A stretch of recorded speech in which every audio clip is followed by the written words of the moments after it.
Welcome, everybody, to the Industrial Insights Podcast. I have Casey Winans of Fullstride with me today, and the intersection of WMS and 3PLs. That's the world that we're going to be spending some time in this morning, and excited for it. I'm happy to be with you, Casey, and thank you for joining.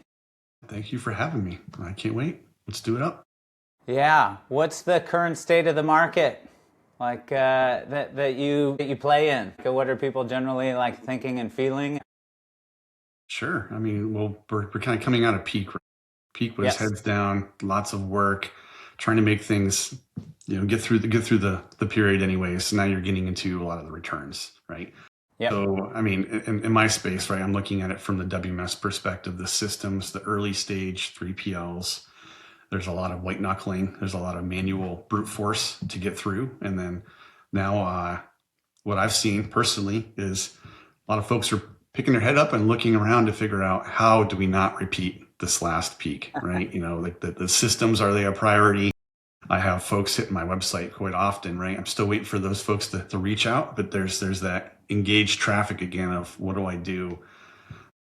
And it's coming from all over the country in terms of the visitors that way. I've had some great conversations with people that I talked to last spring.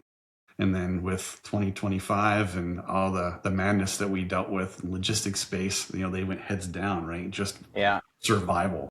So now it's like, okay, well, I've survived. Now I need to thrive. Yeah. That's the big thing I'm seeing there. I'm also starting to see quite a few roll-ups and folks, acquiring. They're asking about it. I see that movement on LinkedIn. I'm engaging with those posts and talking to those folks. Just, I think it's ripe for that. In a lot of ways, there was a boom. It was very easy, in quotes, to start a 3PL a few years ago during COVID. You started something, you got a few clients, and then you bump into that ceiling of it's easy to start, hard to grow, because now you need process, you need people all working in the same direction, you need to hire a team, and you need the systems to enforce how you want to operate. And of course, on the other end of it too is probably the first really is the repeatable sales process to bring in more clients, right? You get a first couple, and then if you don't have that down, then you're chasing anything and everything, which means you're buying revenue and you're expanding in a way where you can't grow long term, but it pays the bills short term. Yeah. That's what I'm seeing anyways. I love it. That's how we can tell you're in the game. Like that couldn't be more true. And I feel like this timing is perfect of like New Year's, all the madness, like you can look back and look forward at the same time, and like you should have maximum opportunity to reflect and to actually like debrief and then think through like what did happen and why and what can you do about it. So yeah, I'm glad we're having this conversation now for people. Thanks for having the audience right here, like the platform. Yeah, I haven't gotten the where did Casey come from to know he knows how to do all of this. What would you say, as I go back of your 8 or so different experiences over the years, was the red prairie, blue yonder, like the formative days? Or what would you say was like the foundational experience for you that helped you to get to the point of being able to like start something and grow your own? Gotcha. Yeah, I mean, I guess so.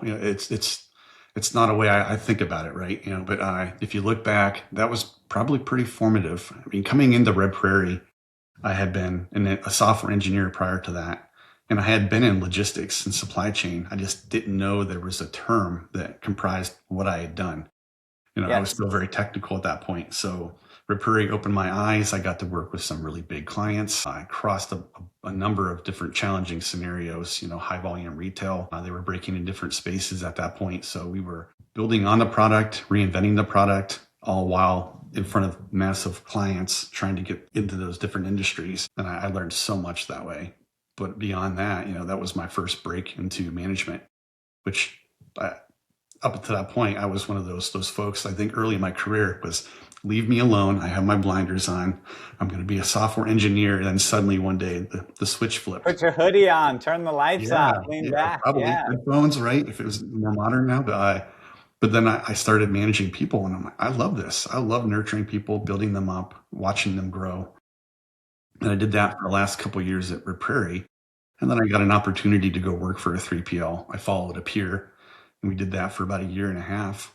And then the Prairie and JDA merged and became JDA. But during that initial merger, they came out with a marketing message saying they wouldn't customize WMS deployments anymore.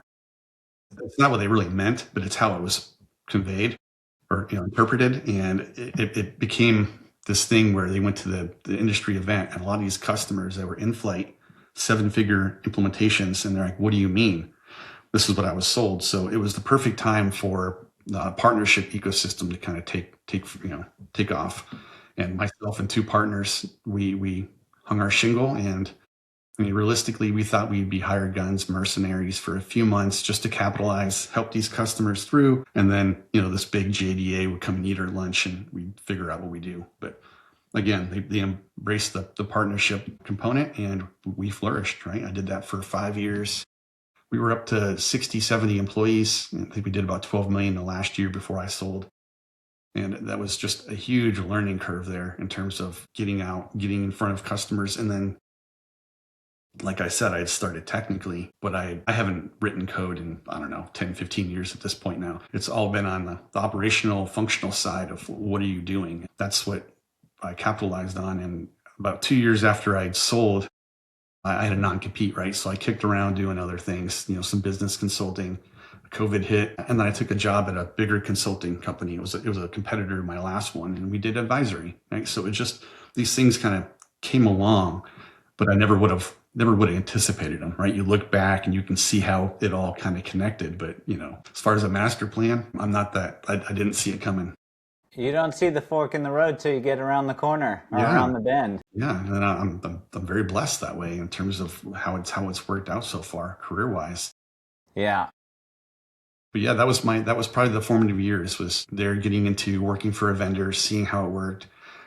There's the bloody part of it is if you work for the vendor and you're in front of big customers and they don't like how something's designed or how it's been configured, you're the one there that gets their throat choked, right? Or gets pointed at and yelled at. And so you got to take a lot of abuse that way, just in terms of getting it to the point where the customer's happy. And I had to defend product decisions, the bugs, all that stuff. And when I got out of it and I started getting into that were not of your making. Sorry? That were not of your making. Right. Yeah. But you're the face, right, in front of the customers. But on the outside doing consulting, that's when I realized I could actually be a consultant, because then I could empathize with the customer and it's not a great one, but here are some options. That's messed up. Can you believe they designed it like that? Those guys. You can be way more candid, it doesn't work well at all. This is what we typically see, and this is how you work around it. Here's another product that you can fit in here that does it, wonderfully. And the integration's pretty clean, right? So there was a lot of that I could start talking about and having a bigger conversation. And that's more or less where I started gravitating towards. When I worked for Open Sky Group and running advisory, we started that off. It was lots of conversations early on with probably the customers that were very small for a Blue Yonder. So when I say that, and you're talking the $200 to $250 million business, they can afford the subscription, the licensing piece of it. They think they can afford the implementation, but those are all happy path. So when they get into the nuts and bolts, they realize that the timeline wasn't real, the cost wasn't real, because there's all these things that they didn't have figured out, or there was a lot of assumptions running the day that they had to get vetted, and that's where things unravel very quickly. I could have better conversations about it, but I'll probably leave it there. You can probably have another follow-up question, but there's a lot going to it, to how I got here. I'm in for it, Casey. We're not in a rush. It's all about understanding. Yeah. Okay. Yeah. So I mean, because that's the juicy middle market that I feel like a lot of people play in. So like understanding that better that's a big area where I think a lot of the people listening excel. Okay. Yeah. So, I mean, those folks would come in and that's what they wanted. They wanted the Blue Yonder, the other people, they want Manhattan. Yep. The really big names. But the thing that smaller bill. What's that? But a smaller bill. They want the big guys. Right. Yeah. Bill. They expect the happy path piece there. The one of the sales guys said, yeah, but then there's all these assumptions that are not spoken until contracts are signed and then reality hits. So we saw them struggle. They were great customers, clients to work with, great people, but then they choked on this massive product. So part of the advisory work I did there was offering other solutions, giving them something different, maybe a tier down, more mid-market, where they wouldn't be the smallest customer. They would be something much bigger for that other vendor. And you just get better care that way in a lot of ways. And then the other piece that I guess the other component of that I think is important for people to know is just like I always equate Blue Yonder to like an SAP in the ERP world. Yeah, it's the difference from those two other systems that are made for more mid-market is an SAP will expect a team to wear some type of hat, like a role. Where if you're a smaller business, there's a very good chance there's one person wearing multiple hats. Chuck. And when that juxtaposition right there, it means that you get into that bigger system and your workflows are so divided and spread out because they're intended for different teams that you're jumping in between different roles, different screens, and it's convoluted, which means it's going to eat you alive. Productivity is going to suffer. Complexity is going to eat you alive that way as well. And then you're beholden to very expensive consultants to come in and just fill the gaps in a way. That was how I kind of walked most folks off the ledge back to another system that was more right-sized. And that was where... That's so important of how you got to where you are today. Like without that missing piece, that totally makes sense then. Yeah, that's also where, like, say, about a year and a half into doing that, I broke off and I started Fullstride. And the idea there was I had met so many vendors that were in a mid-market space that wanted to have partnerships, but the reality was most consulting firms are built around the hourly rate, which means we want more people on there and more hours. And then you have the clients that are like, we want fewer hours and fewer people, but we want this result. So there's this big alignment, alignment issue. So I reached out to some of these different vendors and I said, hey, what if I built a consulting firm that was made for your size of clients? That way we don't outgrow each other. And if the client does get really big, we can celebrate that because now they can move on to a bigger consulting company that focuses on the mass. It worked. Yeah. And I got great reception. I had a couple partners very quickly. One was primarily what I did. And I did that for about a year and a half. And it was fun while we did it because I got to work with the smaller customers. A lot of them were first time buyers of a WMS. So there was a lot of learning. But the fallout there really was, again, they didn't know what they were getting into. There's this notion of if our operation is manual and it's a bit chaotic, we can buy technology and it's going to solve our problems. The vendor's going to know what to do.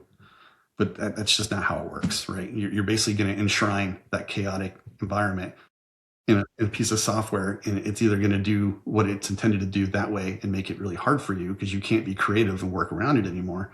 Yeah. Or it's going to basically enshrine that dysfunction and you're slower for it, right? It's just a bad mix up. You're going to scale your dysfunction. Yeah. And that was the experience I had over, I don't know, 3 or 4 clients I had worked with one vendor. They were sold, they got in there. The client really, they appreciated me level setting with them. But at the same time, now I'm in the middle between the vendor and the client. And, I ended up being the punching bag, which is no fun. They both like me, but at the same time, they both hit me, so it's like, I can't really grow a business this way. This is frustrating. And then there were several of these customers eventually that would just back off. One wanted to get out of the contract, but they couldn't because the contracts are ironclad. That's just the state of the industry and some of the older vendors. And then other ones just imploded because they realized that they weren't ready for a WMS, or they needed something that didn't exist in the solution. A lot of times it's manufacturing workflows. WMS, almost all of them fall down there other than really basic kitting, assembly, disassembly. I stepped back and I ended those partnerships and I looked around and I said, what's missing here? What's common across my entire career? So this is probably the first time that I ever looked backwards and tried to find a pattern. Yeah. And it was people buy, but they're not ready. It doesn't matter if they're huge or small, but the smaller ones feel it more acutely because they can't spend their way out of it. The big customers will just keep throwing money at it and gripe the whole time, but it happens. The small ones, they get stuck with shelfware. They try to sue to get out of contracts, or they limp along with something that maybe, doesn't scratch the itch they were trying to solve for. So that's where I came up with the model that I do now. Yeah, it's a bottleneck, and there's a critical point in time where, like, if you cannot find your way to fix that bottleneck, like that constraint, ultimately limits your growth potential. So for you to be the person that can like help unlock that constraint to allow them to grow, that's a beautiful thing. And like I can see how all of them need it. It's just a matter of when, how, and like is there a more graceful way perhaps to go through it with somebody that knows what's going on? Oh yeah. I mean, so I've been doing that for a year and a half or so at this point, and it's been an uphill battle. I've learned so much just in general of like how to design services, business development, and all these things that typical consultants don't necessarily think about. They hang their shingle. Yeah, They this have is an all the already. non-consulting stuff. This is yeah. So like this is what I've been focusing on is how do I build a business that I know will support a team and scale up. And I haven't necessarily found it yet. I mean, I'm Yeah. still a one man shop, and I pull in consultant or contractors when I need them for different pieces. Yep. That's where I'm at. I had a small team. I let them go about a year and a half ago because I just couldn't support them with the transition. They moved on, right? They needed something from me that I couldn't provide at that point, and I wasn't going to go down that path anymore. Because I mean, quite frankly, my first consulting business, I did it there, and I didn't enjoy it. Just on the road all the time, big clients, no one's real happy, and you don't get to talk to the decision makers. That was another one of my Where's pieces. the upside? Yeah. Yeah, well, it was money, but it wasn't. You didn't get a lot of joy out of it. I guess is what I'm saying. Fulfillment. Yeah. Yeah. Yeah. So I'm looking for that too, right? I want it all. God bless America. Yeah, we all do. And I love that you have the ability to go creative for yourself. It's funny, we have a small team. I went from solo to building a team and then to bringing on some support. It's within a larger firm, but even still, like we are independent contractors. That's how the brokerage industry is set up. And so going from me to we, getting into the management part of how much is appropriate and is necessary, and then to go into things that are non consultative. So my version of that is like, let's say for biz dev, we all understand we need to generate opportunities and projects to work on. But when it comes to like marketing or back end systems or CRM or like any back office is like who in our team should do that? Should we all do it? Should we centralize it? Am I responsible for best practices? Should I go find the next system that we're going to use? Or is it up to them? Are they hamstrung if they find something but I don't buy into it? And so I totally feel you on that of like figuring out all the non-work stuff that needs to be done that's part of like the enterprise growing, and then like how do you scale it? Who do you scale it with? How do you know you're on the right track? And all of that. So that is part of the journey that it's fun for you to go through that while you're helping people go through their own. That's actually I guess in a way it's kind of part of it because I eventually settled on 3PLs, and it wasn't on purpose actually. My experience in the 3PL market was quite skewed. I had worked with so many big ones, and with my first consulting firm, we were always labor, which was frustrating because you have more to offer, but everything is funneled back to we want a lower hourly rate, but we still want your guidance. We just don't want to necessarily pay for it, in a way that's really commensurate with what you're offering. And so I had avoided them. I just I guess the very beginning of last year, end of the year, there was end of 2024, something like that. I was referred a 3PL, a small one, and I almost kind of turned them away because I'm like, I don't work with 3PLs. Those guys are nightmares. Man, they're That was the just worst. the big 3PL, the blanket kind of thought process laid over these ones. But then I took it and I started talking to them, and we clicked right away. And I was able to not only I talked about technology because that was why he eventually hired me to go through and help them select and work through it. But I was able to look at his business model and the evolution he was going through, and I was able to call out some things. Some of it was probably he didn't see it because he's too close, but a lot of it was more of you should probably stop doing that. And it was like that permission to do that and leap all the way in. And I really enjoyed it. I'm like, I like having the ability to influence business model, talk about something very deeply, PLs, margins are paper thin, right? They're super thin, but a lot of times that's because there are things that are not systemized well or captured well, and that kind of bleeds back into what I do on the other side. Overhead can make margin thin. It's not always the contract that makes margin thin. Yeah, so there's a lot of that, and to talk about that with folks and really have an impact versus just working with technology is something that I really appreciate. I mean, that's another one of those fulfilling things that I've discovered along the way. And after Yeah. doing that, I'm like, I actually do love 3PL, the 3PL space, fulfillment, the variety of clients, the needs, the demand for margin, all these things that are very complex. I love doing that. And I got to talk to founders, right? The small businesses that want to grow, they have the right mindset, they need some help. Maybe they're not technical, it's like the sweet spot. It's the founder that wants to grow, that doesn't know about what they should do, right? What are the options? What are the trade-offs? And that's where I really shine. So that's another one of those fulfilling pieces. And the more I do it, the more, new opportunities you see. I mean, last year there was a 3PL that I wanted to know if I wanted to partner with them, become some type of owner in the business, because the technology piece was something they didn't have. So I get things like that out of left field, where I'm like, okay, well, let's talk about that to see if it makes sense. But yeah, there's just a whole bunch of things that I interact with, and then systems way beyond what I work with that can fill gaps, and I get to meet those interesting people, and that's where I talk to a lot of startups as well. Yeah, it's funny. At first, I thought, gosh, are there enough 3PLs out there that haven't bought a WMS system for this to be for there to be enough or to be a market? And then I think back, I'm in Southern California, we have a gazillion of them. And I think of all the major markets across the country. And being in industrial real estate, I've gone door to door, building to building, city by city. And you realize there is a ridiculous amount of this type of business that's out there, and it's constantly growing. It's in a growing segment. The need for it seems like it's never ending. I get it, where at first it took me a little while to think of I thought they all have them. I thought they've all figured this out. This is what you get when you get your hat. You put your logo on your shirt, you got one of these, and you're off to the races to get your first $1 million or something. Not that you would scale to a certain point and that there would be a big market for this.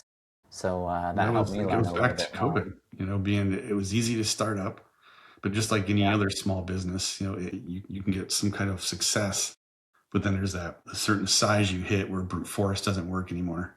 And you risk losing customers. They move on anyways, because there's a lot of them out there that don't necessarily prize the relationship. And there's 3PLs that don't do a good job of being a partner, right? So they lose business that way. It's the fundamentals: picking up the phone, being responsive, being proactive, don't hide things. All these Please things and thank you, be on time. Universal. And there are so many business just in general that don't do that well. And that's, no one's immune to it. So grow a sweet beard. I haven't been able to do that. That's also one of those. Yeah. Yes,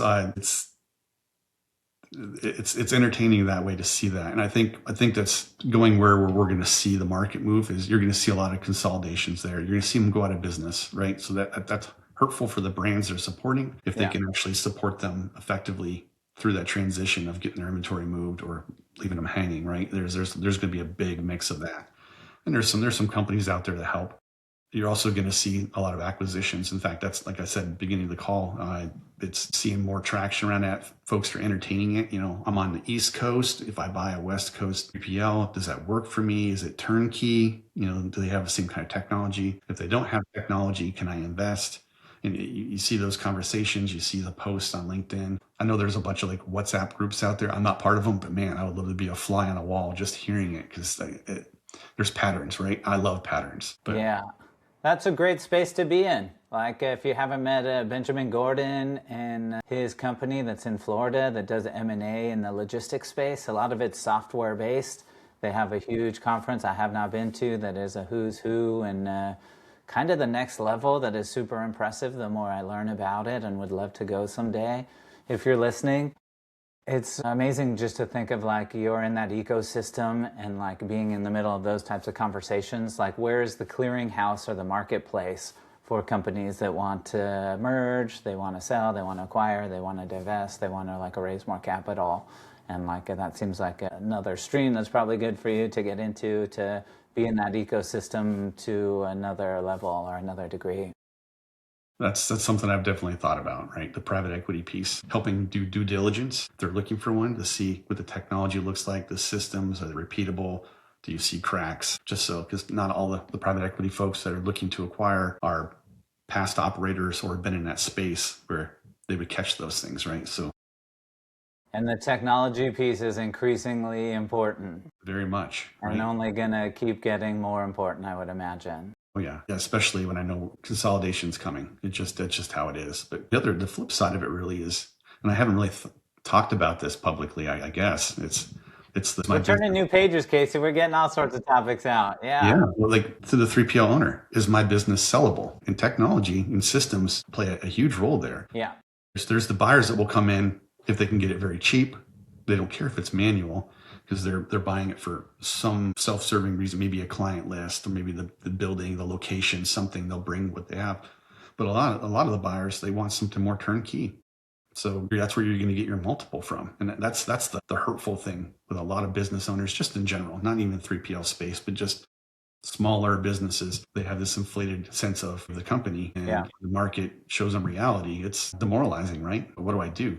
Do I keep doing it? Well, if it's not worth anything, do I shut it down? But there's that path to, well, let's do some investment. And guess what? Now you have something that's sellable, and there's a lot more buyers out there for that type of asset. Or God forbid you get your systems in order and then you enjoy running it again. There's that, right? Like, hey, this is a profit machine now. If I've built Or this in system, order to then have an exit at the same time. Yeah, all the better. you have options. That's the big thing, right? Like I could sell, or I could. The profit here is enough. I've built a big enough team where I don't need to be in the day to day, and I can go enjoy life, kids, grandkids, whatever the case may be, right? Travel, and you have something that's providing income too. So there's just so many paths forward, and those kinds of conversations really light my fire and get me going because I like the bigger picture. And then let's look at systems and technology and process to make that a reality. Yeah. Yeah. That's awesome. Yeah. And then, so if we just get into part of like the buyer journey or the buyer psychology for people that are coming to you and hitting the size and like a revenue or just like the maturity or where they have this issue. I love that you have this readiness assessment and that's a great way where for me, I wish that in brokerage, a lot of our business was based on, are you ready and do you have things in place and are you at the point to make a move?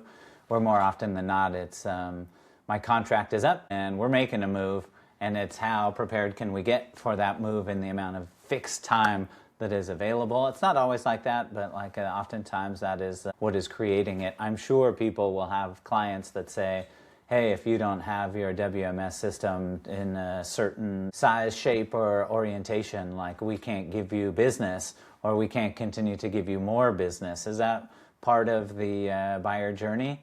Yeah, very, very much. Yeah, very much. Technology is a big part of it, right? A client's going to come in, especially depending on how sophisticated they are or their past experiences being burnt by, maybe a low-tech manual 3PL is they're looking for something where visibility and transparency is a big part of that component, right? It's, and I go self-serve without having to call you, because calling is it's strenuous on both sides of the fence, right? So if we can get in there and get more answers, the questions answered on our own, then great, right? Plus you can, it's a proof point in a way, right? So it eases the client when they're looking.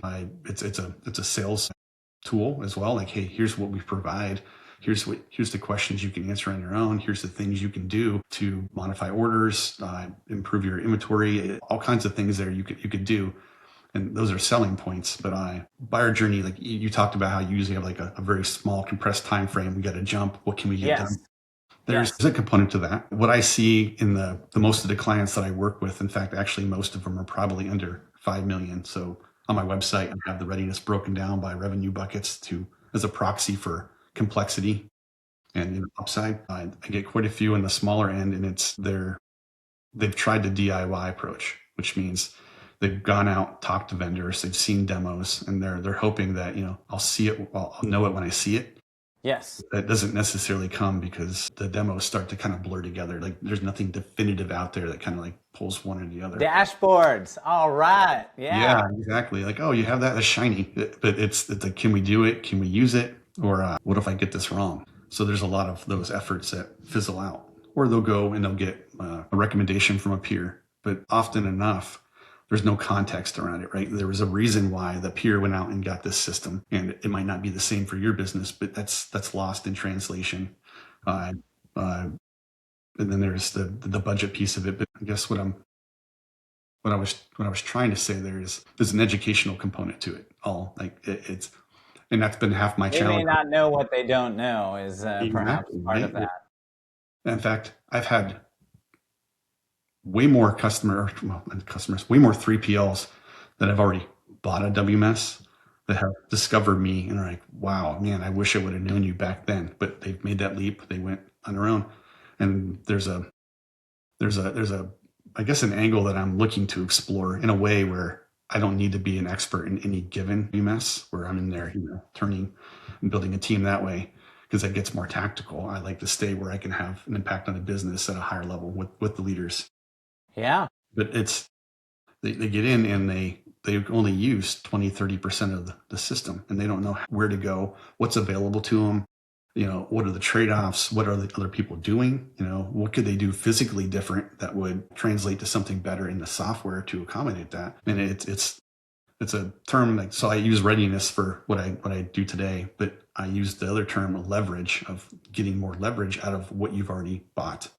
Yeah. And so I'm going through the motions there of trying to vet that out and work through. I got some free assessment tools online for folks to go through and figure out, do I need one? Am I ready on one hand? And then am I getting leverage out of what I already bought?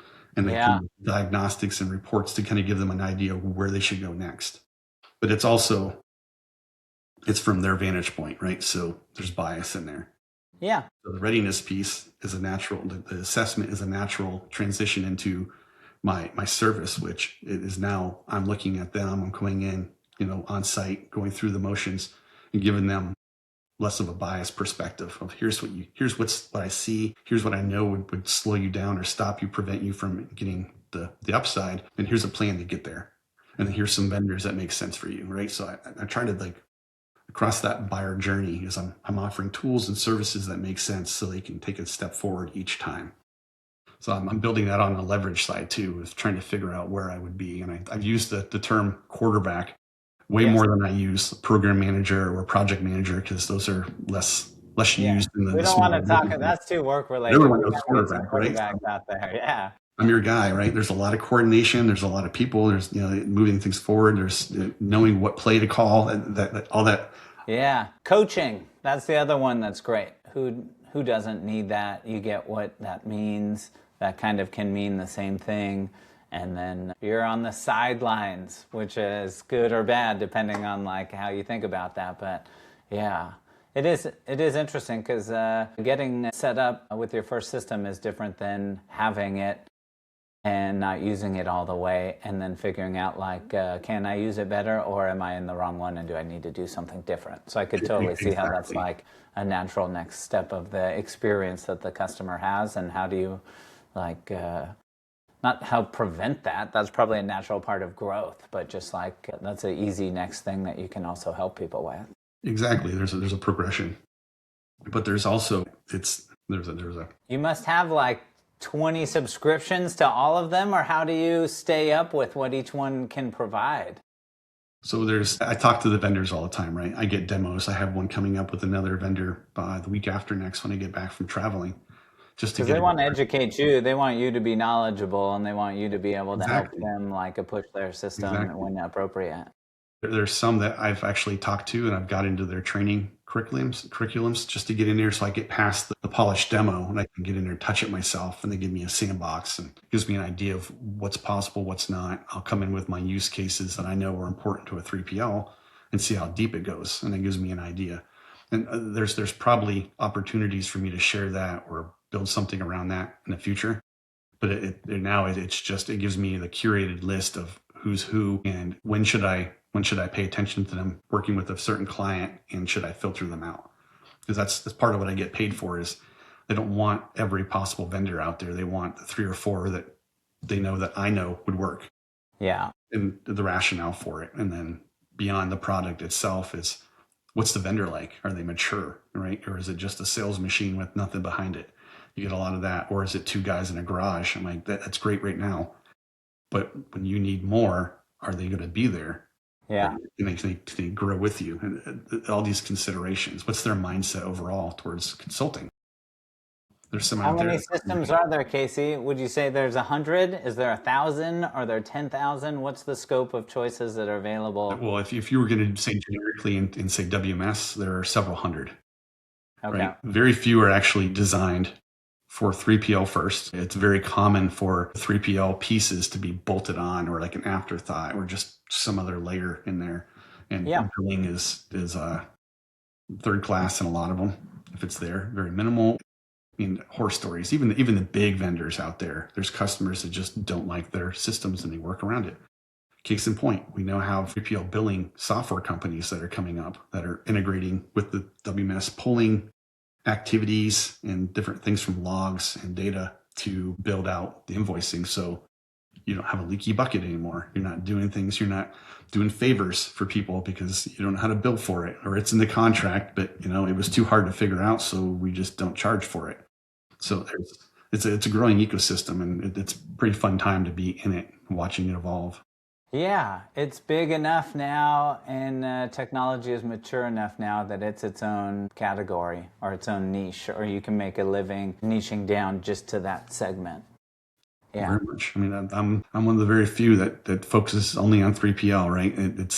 It's interesting when I have talks with vendors too, right? If the model makes sense, they're like, oh, but you only work with 3PLs? I'm like, yes, because this is only part of what I do, right? I talk about the business side of it, their pain points that way, the things that keep them up at night. I work on that. That's a big part of what I do, not just general warehouse operations. I could, but then you don't stand out as much. People don't have a reason to go and think about Fullstride or Casey if I'm working with everybody. yeah, finding the niche and then like really knowing the pain points and really bringing the value. That's the best. Yeah, I love it. And the industry is still growing. It's going to be growing for a long time. Like, it's a big addressable market. So I feel like there's plenty out there for everybody. Very much. There's still so much that's manual, old school in the sense that, handshakes, fuzzy contracts. I mean, I thought we got rid of that. No, yeah. Nope, It takes a long time. there's holdouts, and there's new businesses that come in and don't know any better, and that's just how you start. Unless you actively invest or seek out different solutions, it's on the person. Wear one more hat. You think when you think of 3PLs consolidating, like a lot of that, I think is like debt, overhead, like expensive real estate, God forbid, or just like debt from the past 5 years, if it was either bad debt or if like they're just like a too leveraged now. In the WMS space, do you think there's a lot of consolidation coming there too, or you've seen a lot, or that's something where I would think with Cloud Code, we're going to have a billion new ones keep starting all over the place. But how much that emerges and changes is something I'm not like that privy to. That's a good point. I see that in some sense, right? That the big ones will acquire something that's smaller mid-market to capture the customers and maybe some capabilities that they couldn't build fast enough. Maintain 2 products internally, but their balance sheet looks better in so many ways. There's that piece of it. The small ones, there are so many small ones that never really escape the garage, right? The startup scene. They got a few customers.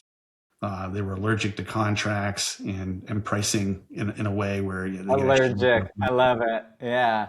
So it's you see a lot of that, and then you'll see them 15, 20 years into it, and it's still a couple people, and they have a few customers, but they didn't really go anywhere. There's lots and lots of those out there. But you said something else that caught my eye, because personally, I went in. I've been using something called Replit, which is an app for basically building. It's AI-driven agents to build apps, and I've done that with my assessments. And I can talk to something, and it produces it without me having to know the technology and do all the iterations that way, which I probably could. Coolest. Yeah. but not a good use of my time, exchange wise. But I can bang something out very quickly, and I have been like world changing for me. I can imagine that we're going to see more of that, where we're going to see some vertical apps coming. So it changes the buy versus build dynamic of which one do we do. And I've always, historically looking back, I can probably maybe on one hand tell how many times I've said build something because they were so unique. Most of People do, right? That's how often do you not think that that hard to is? build. Yeah. In Yeah. fact, actually, a lot of the vendors, not a lot of the vendors, but some of the WMS vendors out there are really 3PLs with their own custom software, and they're Yes. trying to sell it, but Yes. totally different markets. I mean, totally different businesses in general. In fact, Yes. that was my first consulting firm. We did consulting. We saw some gaps. We built some software, but selling that versus the services and the people we had to have separate teams. It was two businesses in one, which Yes. it caused all kinds of infighting and led to one of the reasons why I left. But Yeah. it's that kind of dynamic, and you see a lot of them there. They have a You few serve two customers. masters. Yeah. Yeah, What's the market want versus like what do we need? And then yeah. you're And then like, how do you wait, what? sell it? Selling is selling software versus selling services. The consultative sale, totally different. Totally different skill sets, and that's where a lot of folks get caught up too. And I see it all the time. During that 2-year non-compete, I talked to a lot of different software companies, well, service companies trying to become software companies. And that's what I preached all the time is you need to be two, or you pick one and then you go in all in it, right? Because you can't serve two masters because something's going to fall down. Your costs are going to be bloated and you're not going to escape and become whatever you wanted to be because something's holding you back. Yeah, it's funny you mentioned that. My wife does a lot of IT contracts, and now the data is the new oil or the new gold, and whose data is being shared and whose isn't, and who owns it, and like your vendors, how secure are they? Well, who are they sharing their and your data with? And like Yep. there's so much in there that like I'm not aware of. That's not my bailiwick, and I'm only just like a cognizant of those issues are a present and b like expanding and like more relevant to the conversation as every day goes by. So I could imagine here that's the one that maybe people don't think too much about, but is like will be part of the conversation too. Yeah, very much. If you decide to leave vendors, what's the process of getting your data back? What do you need? How do they make it easy on you? Those are things no one ever thinks about. It's like when you start a business with two partners or something, upfront is the perfect time to flesh out what's it look like if we decide to part ways. When Yes. everyone's talking and happy, you have the buy sell agreements. Same kind of concept in your contracts. Do we know clearly what that would look like if and when we decide? No, of course not. It's That's almost not never fun. Have addressed. the pain later. Don't have the pain now.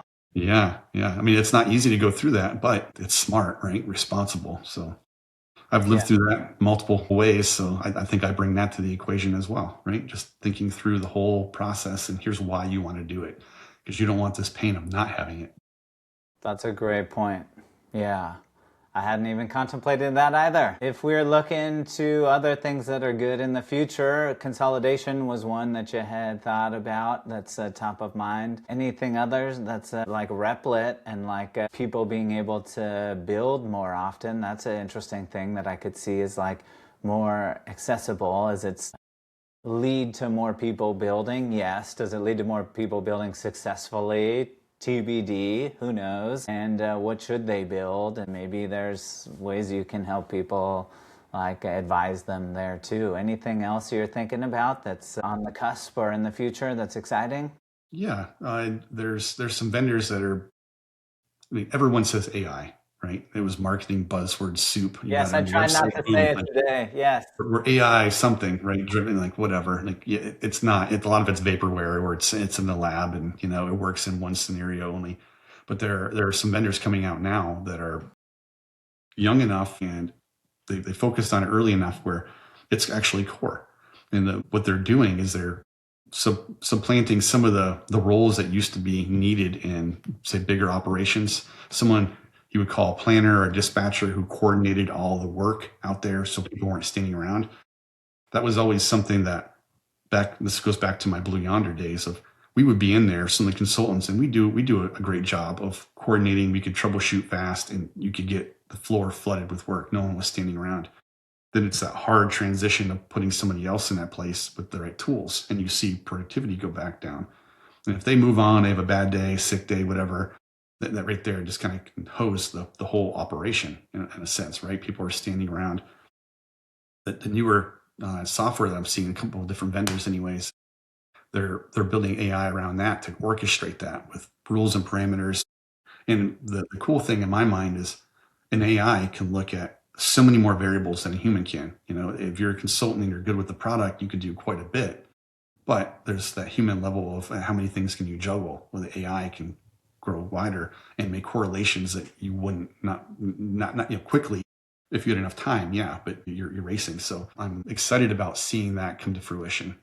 I know most of the vendors out there are trying to do it, but you have the legacy infrastructure, and the big ones, they have customers that don't want to upgrade or a million customizations. So making it work for them is hard. And so that's something I'm pretty bullish on. But the other piece is one of the reasons I even moved to the format I'm in now, where I'm not an implementation partner, is I knew at some point, based on technology and AI coming, that the traditional professional services model of implementation, lots of consultants, big budgets, that was going to be eaten by somebody from the bottom up. These easy to use, easy to start with systems were going to get better and better. And as they came up market, they're going to eat everybody else's lunch if they're not trying that themselves or not able to transition. And I think we're at the very early stage of seeing that with a couple different vendors.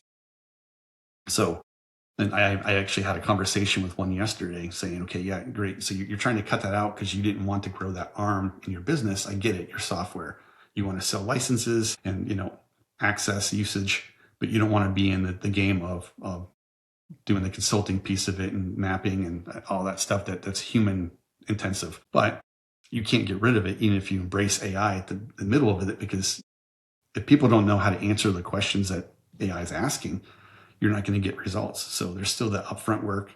There's still the trade-off governance piece of it. Like that part, there's room for consulting, but it has to look different. It won't be an army of people. It'll be something smaller, like a strategist. And so that QB role I talked about, that's kind of what I'm working on to figure out how to play that role where it makes sense for these businesses, where I'm there enough, or my team's there enough, but we're not doing the work for them. We're not in the middle. We're not costing a lot of money, but we can make a model work around it. And I think that's going to be important, because another thing with warehouse in general is you're never finished. It's continuous improvement every day, all day, right? You can always improve something. Circumstances change, new clients come, new technologies, new regulations, and you need to be able to refine what you do and understand trade-offs. And if you're using AI by itself to make a change, chances are it probably doesn't have the context to understand that, well, it's done this way for a number of reasons, and we can make it work for the new one. Never have all the context. Yeah, but we might have broken something over here. So it's important to have someone in there masterminding that and offering trade-offs and just the big picture piece of it. We're just letting them know what's coming and how to navigate that. Why don't you leverage this now? You've done all these pieces. Here's the next tier of the ladder. Let's work towards that, because you're going to get better margin out of it. So that's where I see the industry going, is the old school consulting models. It's going to wither away from the bottom market going up, and the biggest companies are going to be the slowest, but it's a different beast at that point. You're dealing with companies, multi-headed companies with multiple ERPs, different business models. I mean, complexity is always going to be there, and there's room for those systems. But I mean, you look 20, 30 years down from here, and maybe they won't be what they look like today. Yeah. Even around, right? There's always room for supplanting, even though it doesn't feel like they'd ever be unseated. Yeah. Evolution takes care of that. It's just like things work out how they have to. That's a big 3 points to blow my mind. Yeah, I would have to sit down and think about some of those. Those are all like great points and great things that are part of the forces that are like external and that are like part of where the industry is going. That's all great to noodle on. I think that's a great place for people to be able to like take in what we talked about and think about it. I know for me, I will need to, and this is super helpful to engage with you. And then the space is a space like I really have enjoyed like investing in and getting to know better and serve better. And so we need more people like you, like out there doing it and like helping this niche And so, yeah, I'm excited for the year and to make something great of it. Awesome. Yeah. Well, thank you. Yeah, cool. Well, we'll catch you later, Casey. All Yeah, right. talk to you soon, and maybe a manifest if I get a last minute ticket. Yeah, I'll let you know. Yeah. All right. That's where I'm hoping to meet a lot of people. Yes. Cool. Right on. See you later. Bye-bye. See you. Bye.